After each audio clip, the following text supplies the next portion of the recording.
Today at the National Press Club, the independent member for Wentworth, Allegra Spender. She's launching a series of tax white papers ahead of the May budget. The first will outline proposals to help restore intergenerational equity by rebalancing the tax system. Allegra Spender with today's National Press Club address.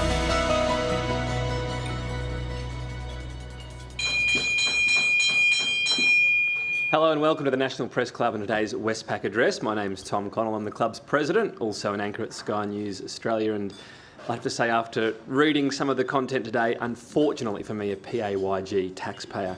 Our guest today is Allegra Spender, the independent member for Wentworth, a seat not long ago held by Malcolm Turnbull, who is now independent by more than 8%. Her speech is Tax White Paper number 1, Personal Taxation Fit for the Future. Tax reform, of course, not so long ago, was the preserve of economists and treasury wonks, but the lack of any genuine reform for decades and huge reliance now on the budget on income tax paid by some 16 million Australians mean the debate seems to have gone more mainstream. There are some very different solutions being proposed, with the one thing everyone agrees on: change, and major change is needed. Indeed, when it comes to our current tax system, I'm reminded of that old Irish joke about the farmer seeking directions of how to get to Dublin. Well, sir, if I were you, I wouldn't start from here. So as they say in middle management, no bad ideas. And for her own ideas, ladies and gentlemen, please welcome Allegra Spender.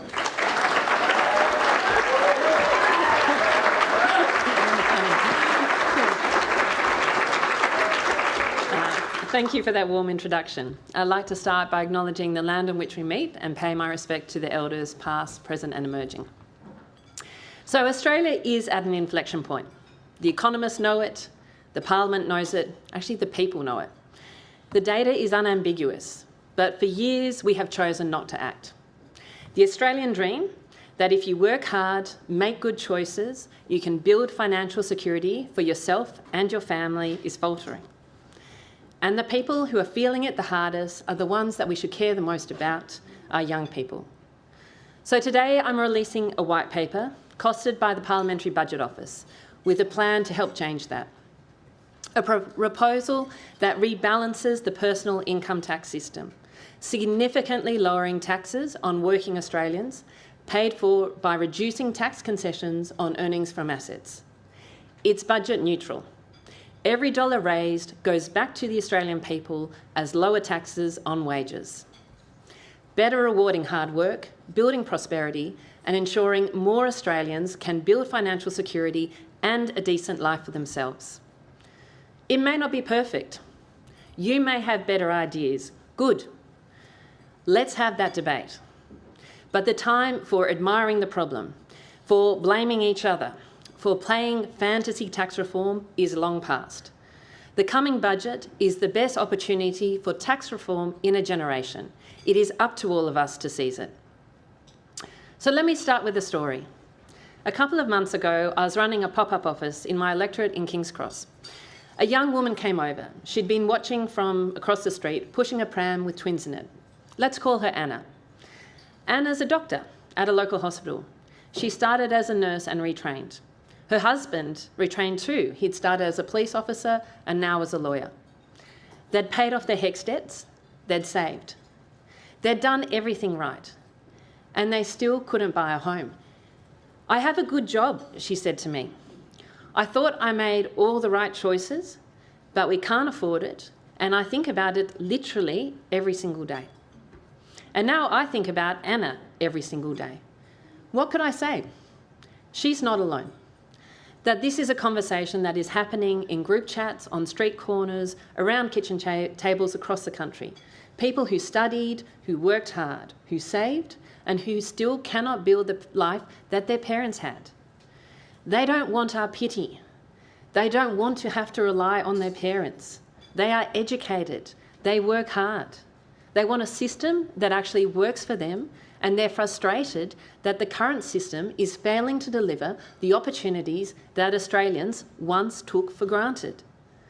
When I look at the rise of political frustration in this country, the drift towards the extremes, the growing sense that the major parties just don't get it, the attraction to simplistic solutions, I think her story is at the heart of it.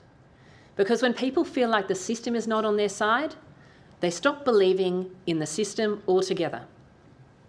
That has consequences far beyond any single policy, and we are already seeing that impact. So today I'm here to be honest about what is wrong and to offer up an answer. Honest that no one thing will fix the problems we face, but that each piece matters, each piece must be taken on, including the hard ones, and to present a proposal to fix some of the problems in our personal tax system. So what are we fighting for? For generations, this country has made a simple promise. If you work hard, whether you're a teacher, a tradie, a barrister or a barista, you can build a decent life for yourself. We are breaking that promise. The Australian Covenant isn't written down anywhere. You won't find it in our Constitution. But every Australian knows it. It is the unspoken deal. Work hard and this country will work for you. We have been quietly editing that deal for 20 years. Today, I'm asking us to honour it again. Australia has always tried to have a unique balance. The dynamism of the US without its grinding inequality. The security of Europe without its economic rigidity. Prosperity and fairness. Those things should not be in competition. When people believe that their effort will be rewarded, that drives growth and drives fairness simultaneously. But right now, our tax system is working against that covenant. And the longer we leave it, the harder it becomes to deal with it. So there are 3 problems I believe we need to name. Problem 1, hard work isn't paying off, and our tax system is making it worse. Young Australians today are more educated and more likely to be working than any previous generation. Their wealth is stagnating, they have more debt, they are having fewer children and spending less money on non-essentials than previous generations of young people. So it's not the avocado toast. And they are starting fewer businesses. And unsurprisingly, many have much less hope for the future. Home ownership for Australians aged 25 to 35 has dropped nearly 20 percentage points in 40 years. In 1980, 15% of home buyers needed financial help from their parents. Now it's over 40. Young people are likely to be more disrupted by the coming AI wave than other generations, as more of those entry-level, early career jobs are automated. A generational wealth gap has already emerged. Households over the age of 65 grew their wealth on average from $600,000 to about $1 million in 12 years into 2016. But households under 35 basically went nowhere. And it's not just young people who are worried. Parents and grandparents in my electorate approach me all the time to raise this issue. They can see what is happening to the next generation. One of my volunteers said to me, "Look, I pay no tax on my super, but my daughter, who is working, has to move away because she can't afford a home near me. Look, I want to pay more tax if I can help more people like my daughter make sure that they don't have to struggle so hard right now." Many grandparents and parents want to see this addressed, even when they know that it's not necessarily in their financial interest, because they can see that the system isn't working for their kids and grandkids and isn't working for other Australians either. And they know that fixing it will require all of us to be part of the solution. And the tax system is part of the problem. Like, let's take a concrete example. Take $100,000 worth of income. Earn it in wages like most Australians do, like most young Australians do, you'll pay around $23,000 in tax. Earn it on capital gains on a property you held for more than a year, you'll pay about $7,000 worth of tax. Distribute it through a family trust and split it with a spouse, you'll pay about $13,000 worth of tax. Earn it on $1.7 million of superannuation, and when you're retired, you pay no tax at all. Same income, 4 entirely different tax bills. Now, I'm not saying there aren't reasons for different tax rates and concessions. There really are, and there's some good ones. But the question really is, have we got the balance right? Is it working for either prosperity or fairness? And I think the answer is no. Our tax system imposes the heaviest burden on the one path that is open to almost all of us, working for a living. Problem 2. We tax people the hardest when they can least afford it. Here's a thought experiment. If the average taxpayer pays about $1 million worth of tax in their working life, in income tax, when would you like to pay it? When you are younger, you've got a HECS debt, you're renting, you're saving for a deposit, you're raising children, you're paying a mortgage. Or later in life, when debts are paid, children are grown and wealth is built. The answer is obvious. Yet our tax system does exactly the opposite. Two households living next door to each other, both on $100,000, one working, one retired. The working age household pays twice the tax on average to the retired household. Even though the older household is around twice as likely to own their own home and likely to have 4 times the amount of wealth. Our tax system front loads a burden onto the years of greatest financial stress with our least financial security. We are literally asking the youngest runners to carry the heaviest pack and then wondering why they can't keep up. Now, this isn't an accident of history, it is a policy choice, and we can make a different one. And finally, problem 3. The demographics are moving against us and we are not responding.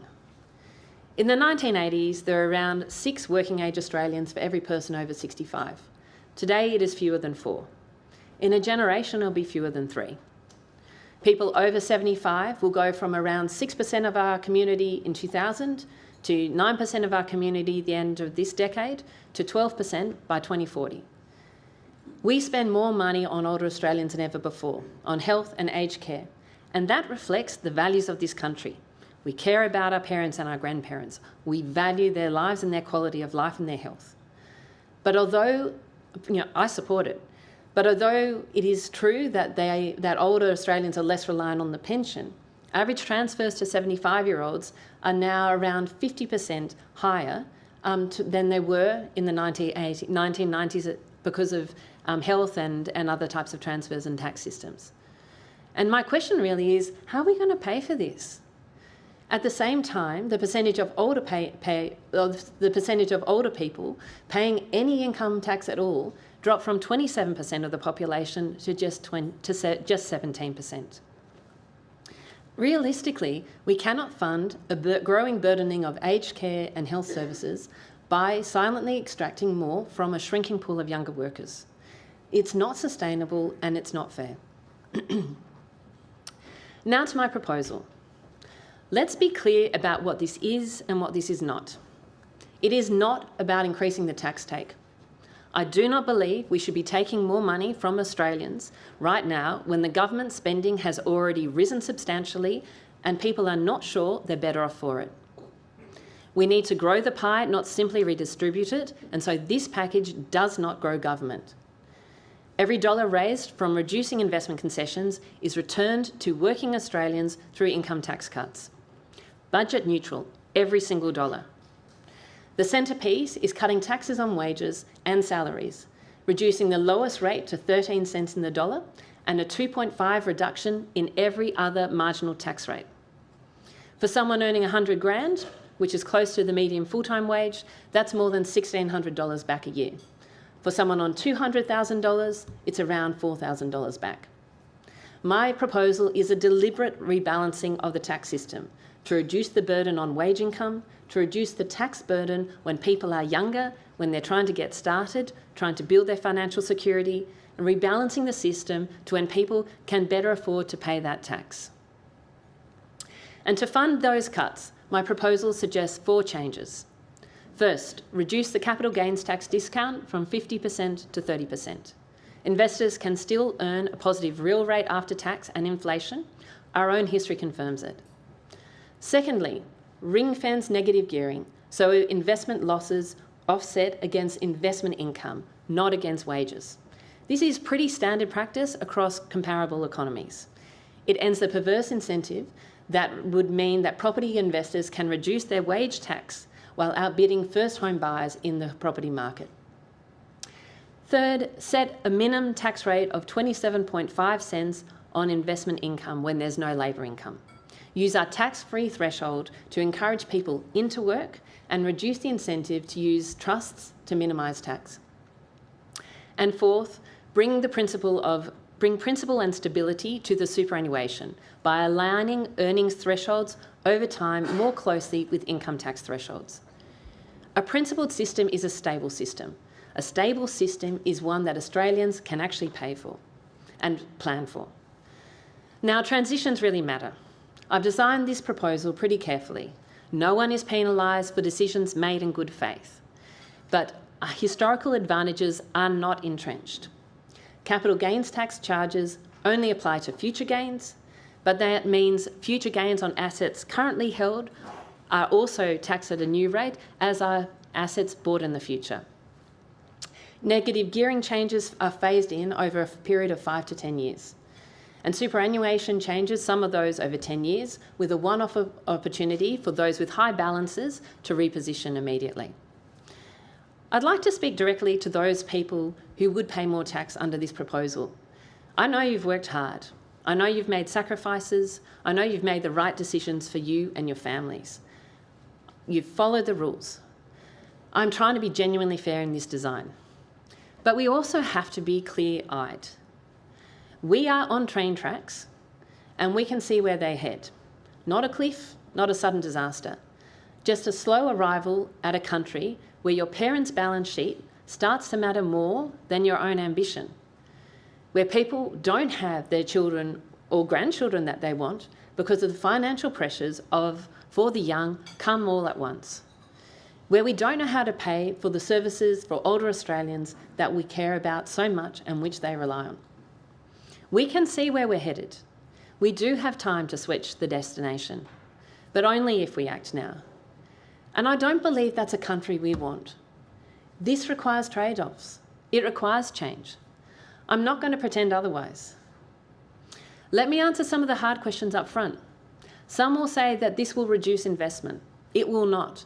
The evidence from Australia's own history, including the introduction of the capital gains tax in 1985, shows that moderate tax adjustment do not reduce overall investment. It just changes where people invest. What we can do is redirect investment towards productive activity and away from speculative housing. The tax concessions for small businesses and investments in high growth businesses won't change. Some will say the timing is wrong. There is never a perfect moment. But inflation makes the case for reform even stronger, not weaker. And the potential disruption of AI to entry-level employment means it is more important than ever that we reward work and that we reduce our reliance on the taxation of wages. Some will say that the budget has to have other priorities. Yes. Cutting spending, yes. Deregulation, yes. Corporate tax reform, absolutely. Industrial relations reform, resource taxes, making sure that every single taxpayer dollar delivers the biggest impact for the Australian people. But this matters too, and it cannot continue to wait. If you have better ideas, a fairer way to fund meaningful income taxes, a fairer way to fund meaningful income tax cuts, a fairer way to rebalance the system, I genuinely want to hear them. This is a white paper, a proposal, it's not a final answer. But it is a serious one and it demands a serious response. If 25 years ago we had shown Australians a chart of today, where young people's wealth is, where home ownership is, where the birth rate is, and said, this is the system you're voting for, would they have chosen this? Is this the society that we've been seeking? I don't think so. I don't blame individuals for following the incentives that existed. They were doing the right things by their families. I don't blame the policymakers of the past. You don't always know how policies are going to turn out. But the community should hold politicians accountable now. Politicians who know what is happening and who lack the courage to act. To people across this country who feel politically homeless, who feel that the coalition doesn't have a serious policy agenda, that Labor's too cautious, that the Greens aren't realistic, I hear you. And I want to say clearly, anger without a plan is not going to solve this. This is what having a plan looks like. To the government, the Treasurer has put tax reform on the agenda. Good. It is not easy in the rule-in, rule-out world. Now is the time to follow through with ambition and to stick to budget neutrality. Australians do not want higher taxes. Just raising taxes is not tax reform. Keating and Costello knew that. Australians do not want you to change the tax system so that the government has more money in its pocket. They want to see the tax system rebalanced so that there's more money in their pockets and their kids' pockets. To the coalition, this proposal delivers over $28 billion in income tax cuts each year. That's around $10 billion more than the Morrison Stage 3 tax cuts, without adding any more money to the deficit. If you believe in lower income taxes, and if you believe in responsible economic management, here is your chance to prove it. To the Greens, you say you care about the fairness for younger Australians. This is what it looks like in practice. There is a pathway through the Parliament, but it requires political will. And this is the moment for it. There are some that say tax reform is just too hard, that the losers will always be louder than the winners. That is precisely the argument that has paralysed reform in this country for the last 25 years. And I reject it not naively, but on the evidence. Because when you explain to an Australian that a nurse and an investor on the same income pay wildly different levels of tax, they're not indifferent. When you show them that the tax system artificially advantages debt-leveraged property investment over first home buyers, they don't shrug. Australians do understand what fairness means. We have that sense of fairness, that commitment to a fair go in our bones. So I'm seeking to do this with the community, not in spite of it. Alongside this white paper, I'm launching a community campaign to engage the Australian people with the proposal. I'm asking you, challenge it. Tell me what you think should be different. Improve it. And if you want change, contact your MPs and say so. I've already heard from some people who say that they know that they probably would pay more tax under this proposal, and they say, look, I know I need to do it anyway because I don't think it's right for the country what it's like right now. That's the Australian I believe in. Every generation inherits a tax system from the one before. The question is not whether we will leave one to our children, it's whether we will have the courage to improve it. Anna, who I met in King's Cross, asked me whether housing was going to be fixed. I can't promise her a timeline, but I could tell her that there are people in this Parliament working to make the system fairer, to give more Australians a chance to build financial security on the strength of their own effort. This paper is part of this work. The Australian Covenant, a promise that hard work leads to a decent life, is worth defending. This is the time to defend it is now. Thank you.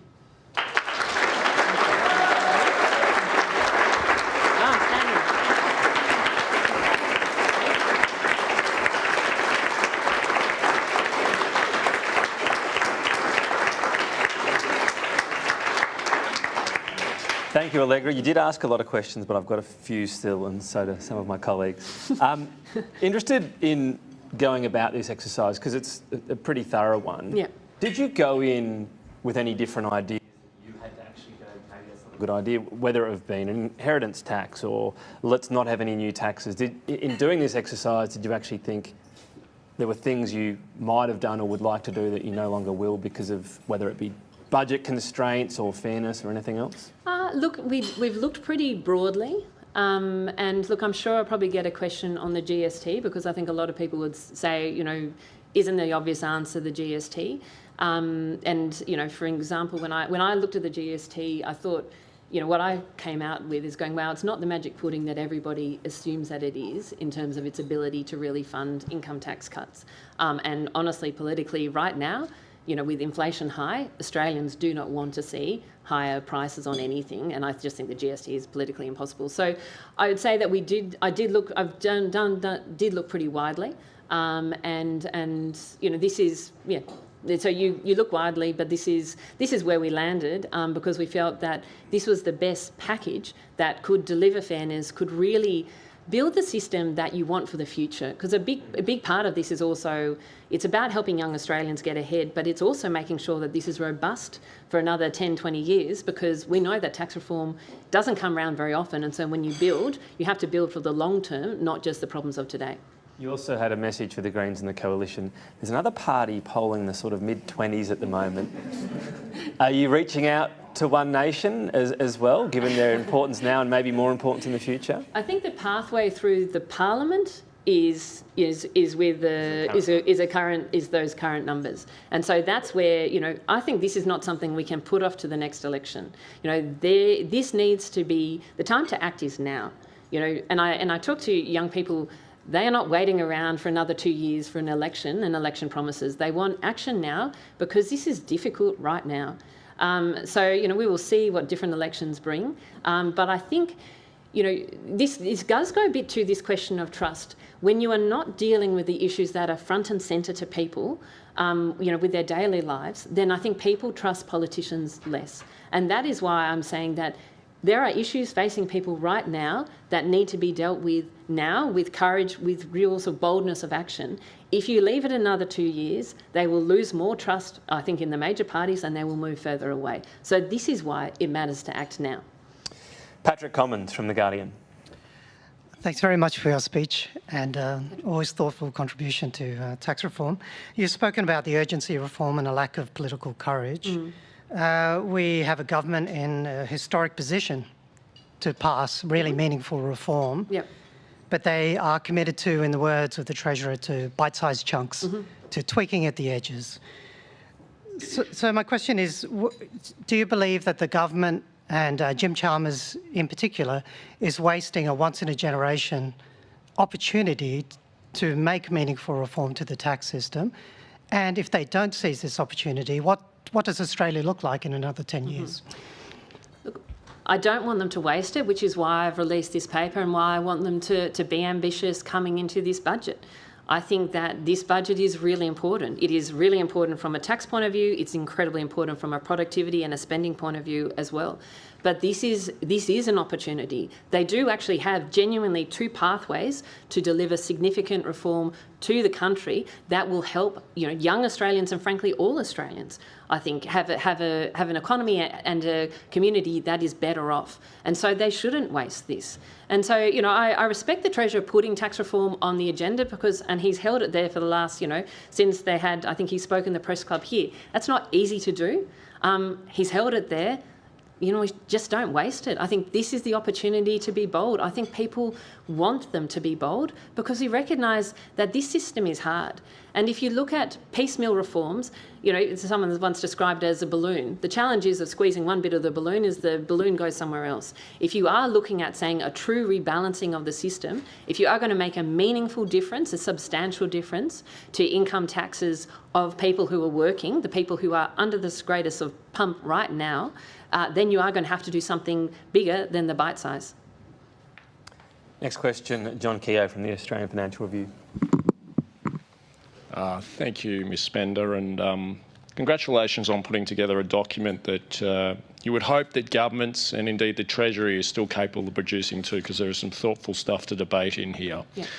Can I ask you, have you briefed the Treasurer or other members of the government about your tax plan, and how hopeful are you that they might adopt it? Was there any initial reaction? Because it does feel like there's some measures in here that kind of fit within the operating framework that they're at least canvassing for the budget at the moment. Sure. So I shared it with the Treasurer's office. I've shared it with the Treasurer, and I hope to meet in the coming weeks and discuss it in more detail. But I think I wanted to release to the public before sort of discussing it too hard with the government, because I think that's where the debate's going to come. And actually, frankly, that's where the pressure needs to come from. It is from the community. It's why we're launching a community campaign on this, because I think people are spooked by tax reform, and I think that the government doesn't recognise how broad support there is. And if you make the case to Australians, the difference that you can make. And, you asked at the start, Tom, about things I was surprised at. I was surprised, to be honest, when I really did the numbers on 100 grand, how different those numbers were. That if you earn 100 grand on wages, $23,000 worth of tax, 100 grand on capital gains, 7, 100 grand, if you're splitting it, 13. If you're earning 100 grand in your super fund and you're retired, absolutely nothing. And so it's, there are some pretty stark numbers out there. And I think this is what the government really, needs to react to. So I will go further with the government. I've mentioned it to the Prime Minister today. I'm pushing further on tax reform, and he knows it, and I'll keep on pushing, across the government. And on the community feedback element, how do you treat that? If there's overwhelming feedback on don't touch negative gearing, you adjust as you go and figure out more revenue. How do How do you treat that? I think you just have to I'm going to keep on looking at it. I mean, appreciating it. But I think it's both listening and also making the case. And I think that's what sometimes we've actually forgotten to do in politics is you actually have to make the case. If you looked at Howe and Costello in what they did in GST, they made the case for a long period of time and they actually brought the community with them. And I think this is what we need to do. You both need to listen and to make the case. In terms of the Australian community, I think that Australians have a really good sense of fairness. And that's where particularly I'm saying on things like transitions, I'm really interested in what the community thinks is fair. Because people have made decisions, it's important to respect that decisions have been made. At the same time, we can't just entrench one decision and make sure that, close the door afterwards so that nobody else gets the same benefits, because that can actually even further entrench some of the advantage that some of these things do. They made the case. They lost the two-party preferred in 1998. Is that going to be the sort of thing? It's hard, though. I mean, it's making the case is hard. But I think the community is a long way further forward. I think some of the polling that came out, for instance, in the SMH around, support for things like capital gains tax reform and negative gearing reform, it's strong. So, I think the door is much, much more open than to a whole new tax, which is what the GST was. Sorry. Next question, Deborah Nesbitt from the Bloomberg Tax. Hi, Allegra. I'm going to get to the specifics, I suppose. Sure. Tomorrow, I think Senator David Pocock is introducing a motion about taxing gas exports, and I'm just wondering what your views are on that, given those exports are extraordinarily lucrative for the big multinational New York Stock Exchange listed companies, and they pay very little, if any, tax here. Is that something that you would support?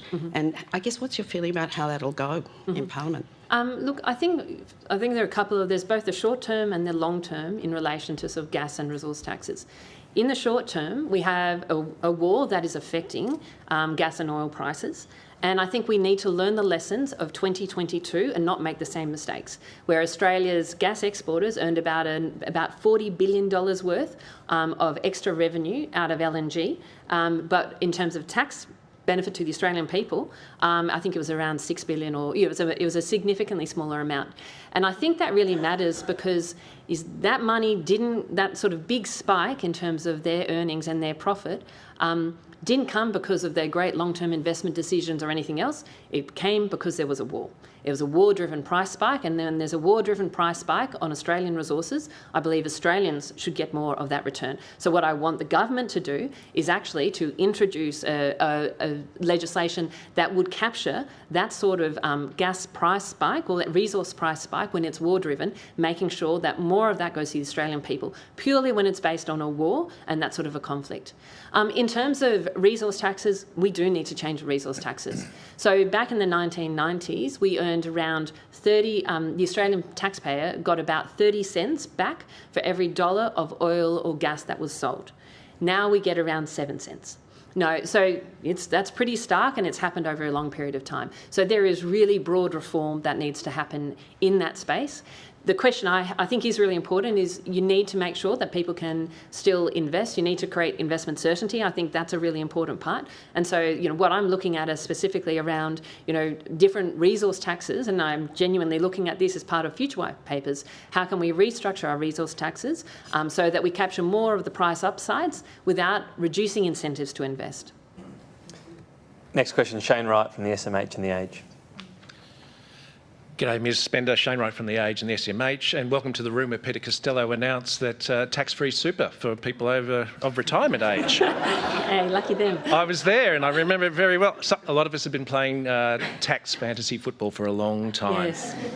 I was just wondering, you've talked about, your speech goes heavily into the housing problem for many young people, and you've said, right, if you get a tax cut, if you're on 100K, $1,600. That will barely scrape the side for somebody who's looking to get into the housing market on 100K. I'm just wondering, in terms of your tax changes, have you considered how you would encourage more supply? Does that include an incentive from the feds to the states around stamp duty? Sure. So great question. I think, and you're absolutely right. I think this is about getting more money into the hands of younger people and in people who are working hard and just feeling that they can't return. is not fixing the tax system. It's not fixing the housing system. It's really focused on the tax system. We need to drive more supply. I have long supported driving more supply in terms of greater incentives from the federal government to the states. In terms of fixing stamp duty, again, this is an area where I'm looking at in relation to GST, because I think that is probably the one place that you could look at different ways of trying to change incentives around stamp duty, and it's probably around looking at the sort of GST in the future. So that is an area that I think is really, really important. Now, I think it's also worth noting in terms of this that there are some people, this is not going to fix housing or the cost of housing, but if you are one of those people who don't have a house and you are struggling because you're struggling with your mortgage, this makes a difference right now. And this does also affect, basically young people going into housing and who they're competing with when they're at those open houses, making sure that they have more money in their pockets in terms of being able to buy relative to property investors. Just in terms of CGT and net gearing there, a lot of the research says it doesn't have that much of an impact in terms of new housing supply. Yeah. So was that conscious as you developed? Yeah, policy? it was, because I don't want to do things that would reduce housing supply. But the evidence, I think, and particularly the Grattan Institute, was saying that it has very minimal impact on housing supply, and so that's why we've gone down the CGT and negative gearing route. So was it something a lot of the policy suggests only having it for new supply? Is that something you looked at and it didn't tweak the dials enough? Or? Yeah, so I think that we looked at it saying, if you could keep it just for new supply, and we also looked at CGT to say, well, some people say only confine it to housing, reduce some these changes just in relation to housing.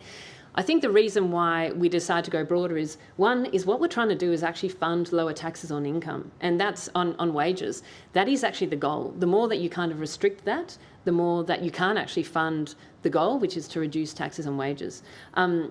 The second issue in relation to, in terms of sort of new housing supply, the evidence is difficult to get, but the evidence we've got is that it's only around 15% of capital gains tax discounts actually go to new housing. So it's actually pretty small.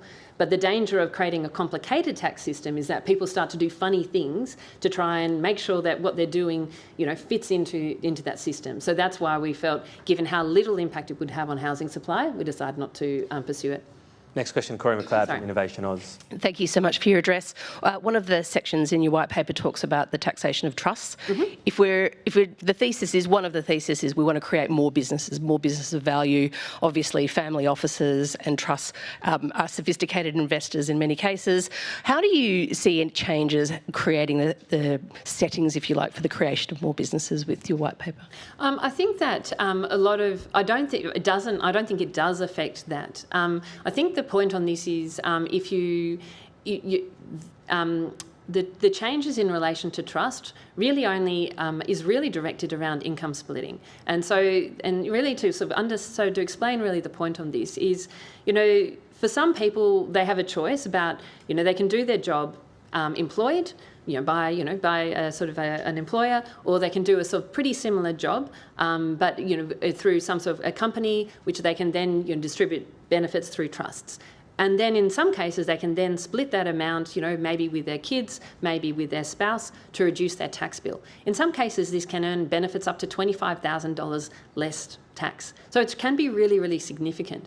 And what we're trying to do is to say, look, don't encourage people to try and structure their affairs in a complicated way to try and minimise their tax bill. Make sure that, if the job is pretty much the same, if you could make the same income in both cases, you pay pretty much the same tax. And I think that is a principle that Australians expect, which is if you make a similar income, we expect you to pay a similar amount of tax.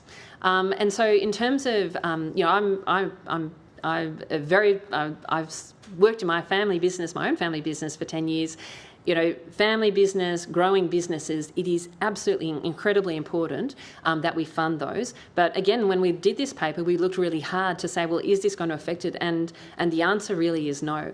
And I think, what we do need to do is get more funding into those sectors. So, for example, superannuation, at the moment has around halved its exposure to venture capital and private equity over the last decade. We need to be backing innovative businesses. Superannuation is backing out of that. So what I've been pushing separately is to change things like the rules on Your Future, Your Super, on the rule RG97, which currently inhibit big super from making investments in these high growth innovative businesses. So that's where I think we need to be directing directing our policy energy, is around backing those businesses. Again, the government has put a lot of money into these big investment vehicles, like the NRFF and others, but they are not investing in the innovative end of the world. They've just been investing in Arnott's. I think Arnott's has been around for quite some time. I've been eating Tim Tams for decades, really.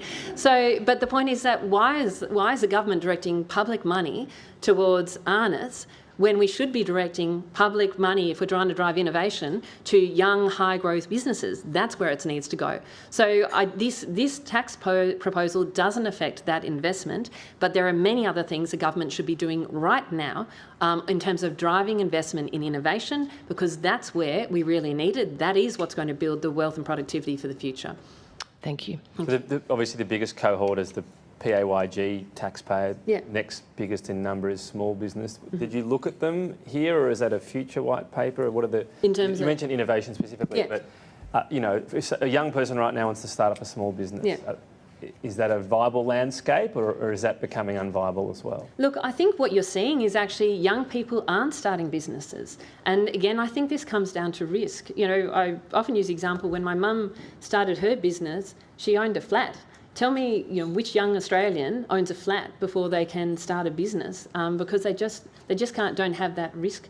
They can't take those risks because it's so hard to get into this. So I think we do need to go much harder in terms of how do we finance small and innovative businesses, the super system, the government, and also banks. Because if you again look at the system we've got right now, back in, I think it was the 80s, around two-thirds of bank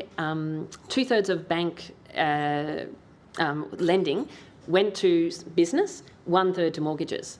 Right now, 2/3 of bank lending goes to mortgages, 1/3 to business. We just have to recalibrate our economy back towards investing in productive enterprises, not pushing everything into the property market. Sorry. Tom Crowley from the ABC.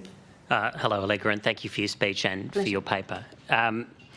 Running through these questions, there's a theme about the parallel conversation that we think is happening in the Cabinet room at the moment about tax reform. We don't know much about it. We can feverishly speculate, as I often like to do. But we can sort of proceed in some good faith, perhaps, and assume that there's a similar degree of problem admiration to you and a similar enthusiasm, as you've demonstrated here, to think about the politics, think about the sellability, think about what the electorate will accept.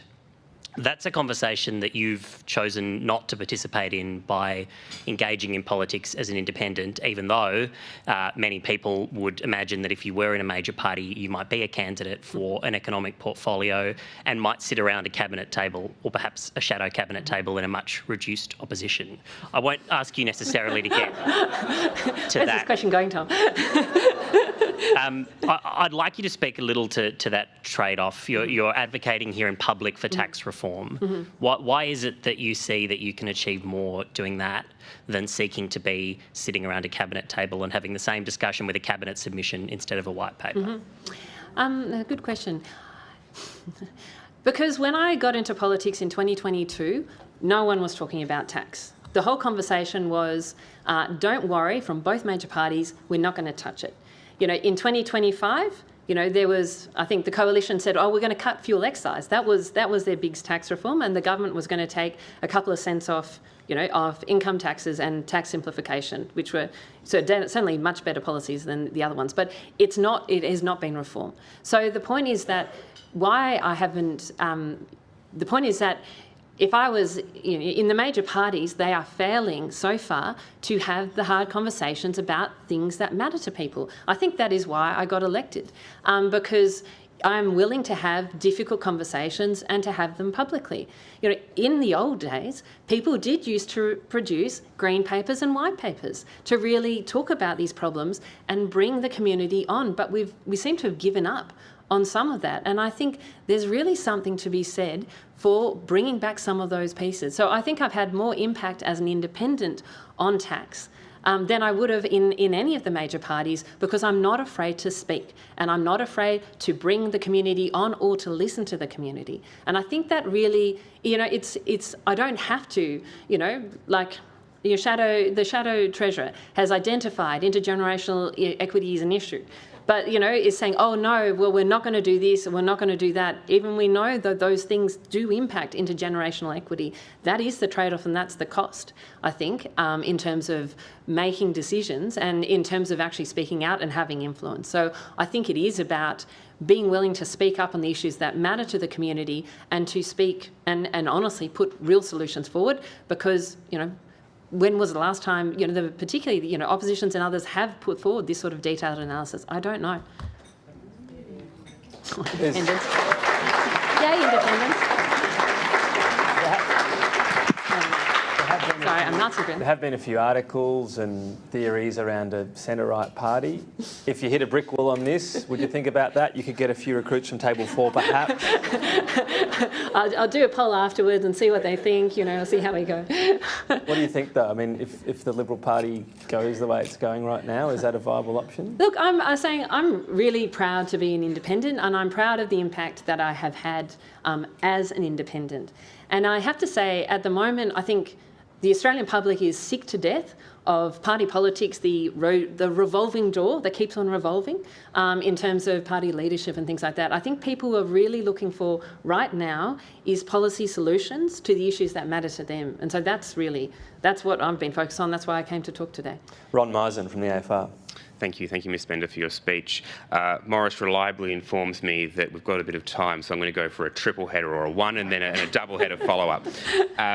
You reflected on the importance of budget neutrality in what you've put forward, and you also talked in your answer just then about the difficult conversations that need to happen. We do have a decade of significant structural deficit. 100%. I mean, how should we interpret your thoughts on that based on the paper put forward and your views about not taking in more tax? Is the answer to that structural deficit therefore having to rein in spending? Yeah, absolutely. So I think, so I don't think you can do significant tax reform without being budget neutral. I do not think the Australian people will stand for it. And I think economically right now, we have a high level of government spending. And so I think this is the wrong time to say, okay, Australians just pay for more of it. I don't think, again, the Australian community would stand for it. I think the lessons of the Howard Costello and Keating Hawke tax reform is budget neutrality. And I think economically, we don't have a lot of headroom. That's right. We've got really significant pressures we need to address, but we need to do that through spending restraint. Because, we do see, we do have budget deficits, as you say, for the next 10 years. We do have bracket creep coming for the next 10 years. And if you want to increase defence spending to 3% of GDP, that's going to cost you about $260 billion as well. I mean, I think the first two things cost about $300 billion each. So there's some very big price tags out there on stuff that is going to be a pressure here. So that is why I believe it is critical that it is budget neutral, that it is not adding to debt. And at the same time, I think, spending's at 26.9% of GDP. That is the highest historically outside of the pandemic. It has gone up very fast in the last 3 years. I think that we do need to pull it back. And then sort of slightly off tack, at the last election, there was sort of a view that perhaps the independent movement had hit a high watermark, at least as it related to coalition seats. But you came very close in some Labor seats, Fremantle, Bean here in the ACT. Is the future of growth in the independent movement, perhaps in Labor seats, in your view? And then just sort of tangentially related, obviously Tom asked you about the political party question there. There is obviously an implication in not being a political party in terms of spending during election campaign under the new rules that come in on July 1. Is there scope for a party of independence rather than a centre-right party? Is there even an embryonic conversation about it? An independent, we're all under the same banner, but we can do what we like. Look, I think there's a lot of speculation, and a lot of people are talking about, to me, people on the street come talk to me about it. I think it's true that the government has deliberately, and the government and the opposition together have deliberately made it harder for independents to be successful with the new donation rules. They have, tipped the scales towards the major parties, and I think that is a very, very deliberate move. So I do think that there's the opportunity for more communities to have people who are willing to speak and vote for them, because I think that's the feedback I get from people actually. Sort of quite often is people say, what I like about you, Allegra, is that you're willing to speak and you're willing to disagree. And I've got colleagues here from the crossbench. We don't agree on all things. We agree on a lot of things. A lot of times we vote together, but a bunch of times we don't. And I think people actually like that. That people are willing to speak up and make the case, but also be constructive. So I think that's what people are looking for, is to be constructive, but to still be able to have a free vote, rather than the kind of Labor Party approach, which is if you don't vote with everybody else, you're out of the party. I don't think that's actually meeting the moment either from the community. So I do expect, this movement to grow in the next election. And is the growth in Labor seats, do you think? Well, I think, it will be. I think it'll grow across the community. We'll see which communities are interested. I hope Farrer might be one of them. Thank you. Shout out to Michelle Milthorpe. Next question, Jacob Steinman from AAP. Thanks, Ms. Spender. Jacob Steinman from AAP. A few of the suggestions in your white paper have already been, hinted at, that it looks like the government is considering changes like concessions to the capital gains tax, negative gearing, potentially even looking at trusts. How optimistic does that make you about the upcoming budget, and if those are the majority of tax reform package that the Treasury does bring, how satisfied will you be with that? I think the things I'm really looking for are ambition and budget neutrality. I think it is an opportunity to be ambitious. When we started writing this white paper, I wasn't sure what would happen. I've been surprised on the upside that there seems to be more talk on tax that hasn't sort of gone away and been ruled out yet, and I think that is a positive piece. So I think it is about ambition. It is about making a meaningful difference to people's lives. But budget neutrality is also really important, because I think otherwise people will see this as a tax grab. If people, and I come back to what I said in the speech, people don't want, I think, tax reform that's like, oh, this is better for the country and we're going to take the money. I think people want tax reform which is like, okay, this is going to help people who need it right now, and I'm willing to make that exchange. So I think those are the two things I'm really looking for. Dan Holmes from the Mandarin. Hi. I just wanted to ask a little bit about fairness. I think just about every change to the tax system in my life so far has been sold on the premise that it's going to make the tax system fairer for everyone, or fairer for the country. We've looked at changes in some pretty radically different directions, if you like, in terms of flattening the tax system, making it more progressive, introducing the GST. I mean, what is your idea of fairness in the tax system beyond the line of intergenerational inequality? And does the idea of a social wage factor into that, given you've talked about budget neutrality? So I think often this idea of like horizontal fairness and vertical fairness, and I think the idea of horizontal fairness in Australians, which is pretty much if you earn about the same, you should pay about the same amount of tax. Like I think, if you've got the same capacity to pay, you should pay about the same. I think that is a pretty strong value, and again, I think that is why it is worth considering some of these concessions, because I think some of that has been affected. I think the other vertical fairness is that fairness sort of between generations piece, to make sure, because I think everyone wants the next generation to do well. But I think it's about only around 11% of Australians right now who believe that the next generation will have a better life than they do. So there's a real pessimism about what is happening to the future. So I think those are kind of two ways that I have really looked at it. In terms of sort of social wage, or guess that broader piece, then there also has to be the question of a sort of dynamism in the economy. And, the best thing that we can do is give the opportunity for people to have great jobs, build great companies, because that builds the overall strength of the country, it builds the overall prosperity, and it builds the household prosperity as well. So for me, a big part of this is actually just saying, making this environment right for business as well. I haven't spoken about it so much in this speech because it's been focused much more on the personal tax system, but I think that is the best way to do it. And yes, that doesn't mean it does mean we have to look after the most vulnerable. And something I should have said also in the speech is to say, for older Australians, on balance, on average, that generation has done very well. That doesn't apply to everyone. And so we have to be really careful to make sure that we're not, this isn't sort of negative impacts on vulnerable older Australians. It's actually looking at the averages. So I'm trying to, it's a bit of a balancing act, frankly. I think that's what fairness is really about. Thank you. On people paying their fair share, did you look much at write-offs that hit sort of grey areas? Every tradie I get in offers me a cash price and a real price. I can't be the only one unless there's a certain look about me. So maybe easy, Tom. I want to be clear that most people and the vast majority of Australians follow the rules.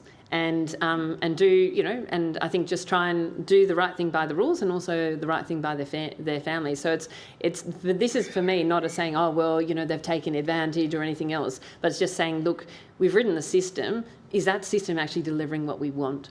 And so I haven't, and I think that's really what I'm trying to do. In terms of those specific pieces, no, I haven't looked at it's more of those tax integrity issues. I haven't particularly looked at those.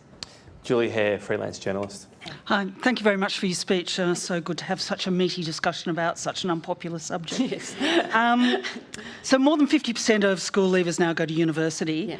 Yeah. More than 40% of low socioeconomic or students from low-income families study arts, humanities and social sciences.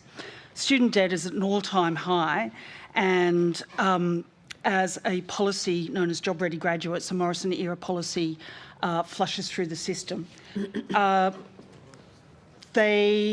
Those degrees are now cost over $50,000. They're indexed and are increasing over time. On top of that, more students are getting full-fee postgraduate degrees, for which they also delay repayments, which are repaid through the tax system. Mm-hmm. So my point is that those vast debts get repaid through the tax system, which means that they will negate or not make any difference to these people with large debts through your policies. How do you kind of balance out student debt, delayed repayments through the HEC system, and benefits through your ideas? I think there will still be benefits through cutting these taxes, and people are at a stage of different stages of repaying their university fees, and not everybody goes to university, so it's a range of different situations. At the same time, I think that the jobs ready graduate and that level of student debt that has grown over time is part of the problem that is facing younger Australians. That is an area where I think the government really does need to act in terms of those job ready graduates. I know it's expensive and it's difficult. I think, honestly, with the changing world with AI, we are going to have to think quite hard and quite differently about how we best prepare our young people to jobs and to opportunities, because the old paths are not going to be the future paths. I think we have to accept that, and I think the university sector in particular needs to be much more innovative in terms of how it deals with that. Do you have any insights into why the government has not acted on job-ready graduates and keep walking away from it? It was sent down to ATEC, but in recent comments, Jason Clare has been kicking the can even further down the road. I think it's really expensive. And that's what the conversation I've had with the Minister is, that it is really expensive. And I recognise we have a significant budget deficit, and so it is difficult to say, well, this is how we need to rebalance. That's why I think it's a broader question of how do we make sure the university sector is actually delivering what people need when people need it, particularly in an AI world. But it's also very damaging to those 40% of... I agree with that. Yep. But I think that I think we're going to see real changes here. Okay. I think in how people consume education. Okay, thank you. Pleasure. Nick Stewart from Ability News. You made the point that governments of both sides have failed to just kick the can down the road on genuine tax reform for the last 2 decades. Over the last 2 decades, we've also seen the two-party vote collapse. Do you draw those two things together? Is politics essentially about the sharing out of economics? And is that why there is a complete disillusion with both major parties? I think economics is about growing the pie, about building prosperity, and then also making sure that everyone can share in it.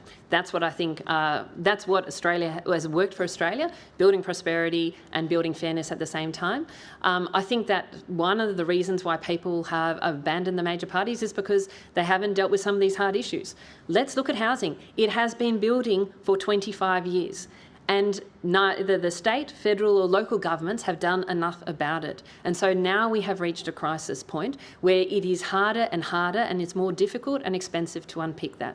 So I think this is, I think housing is probably the best example of avoiding the hard issues until the point that they become unavoidable and a crisis at the same time. So I think that is why people, I think, have abandoned to the major parties to degrees, because they haven't been willing to do the hard things, and because they haven't delivered some of the things that just people expect. And, I always have something I find funny, which is like, the problem with governments is they're monopolies. And we know what monopolies are like. That they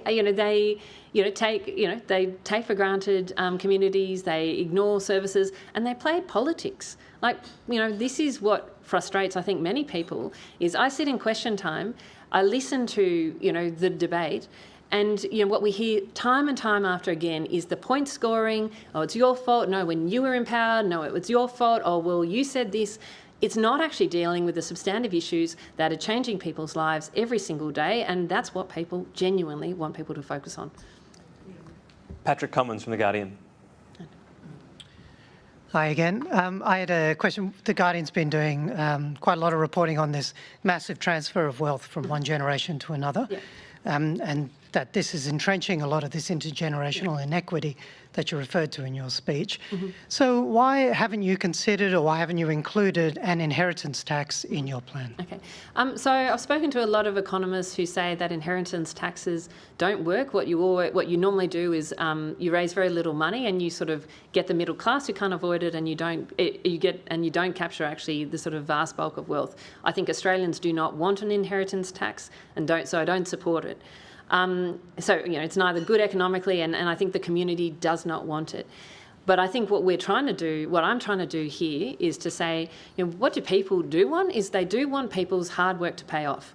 That is very Australian. And so I think if we can work out how to make sure that hard work pays off, so that, more people can access, I think, the good life that different generations did, that's what people really want. John Keogh from the AFR.